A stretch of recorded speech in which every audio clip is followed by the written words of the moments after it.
ভারতীয় সিনেমার ইতিহাসে ধর্মেন্দ্র ও হেমা মালিনী এক অতি স্মরণীয় জুটি।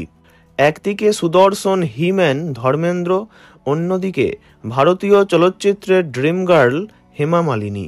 পাঞ্জাবি ধর্মেন্দ্র ও দক্ষিণ ভারতীয় হেমার প্রেম পরিণতি লাভ করলেও তাঁদের ভালোবাসার গল্পে সবচেয়ে বড় বাধা ছিল ধর্মেন্দ্রর প্রথম বিয়ে। ধর্মেন্দ্র যখন হেমা মালিনীর প্রেমে পড়েন তখন তিনি প্রথম স্ত্রী প্রকাশ কৌড়ের সঙ্গে বিবাহ বন্ধনে আবদ্ধ ছিলেন এবং তাঁদের 4 ছেলে মেয়ে সানি দেওয়াল, ববি দেওয়াল, বিজেতা এবং অজয়িতা তাঁর জীবনে ছিল। 1970-এ তুম হাসিন मैं जवान ছবির সেটে তাঁদের প্রথম দেখা হয়। তাঁদের পেশাদার জুটি ছিল অত্যন্ত সফল এবং তাঁরা একসঙ্গে 40টিরও বেশি ছবিতে অভিনয় করেছিলেন। শোলের বীরু এবং বাসন্তীর চরিত্রে তাঁদের অনস্ক্রিন জুটি পর্দার বাইরেও গভীর ছাপ ফেলেছিল দর্শক মনে। হেমা ধর্মেন্দ্রর প্রেমে পড়ার পর তাঁর বাবা মায়ের তীব্র বিরোধিতার মুখে পড়েন। তাঁর মা, বাবা, এমনকি অভিনেতা জিতেন্দ্রর সঙ্গে হেমার বিয়ের ব্যবস্থা করারও চেষ্টা করেছিলেন। তবুও হেমা শেষ পর্যন্ত ধর্মেন্দ্রকেই বিয়ে করার সিদ্ধান্ত নেন। হেমা মালিনীর প্রেমে পড়লেও ধর্মেন্দ্র তাঁর প্রথম স্ত্রী ও সন্তানদের ছেড়ে যেতে চাননি।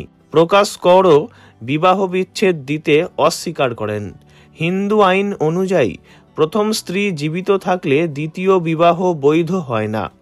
এই আইনি জটিলতা এড়াতেই তাঁরা একটি বিকল্প পথ বেছে নেন। শোনা যায় 1979 সালে ধর্মেন্দ্র ও হেমা ইসলাম ধর্ম গ্রহণ করেন এবং নাম পরিবর্তন করে যথাক্রমে দিলওয়ার এবং আয়েশা নাম রেখে নিকাহ করেন বলে গুজব ছড়ায়। এরপর 1980 সালে তাঁরা আইঙ্গার রীতিতে বিবাহ সম্পন্ন করেন।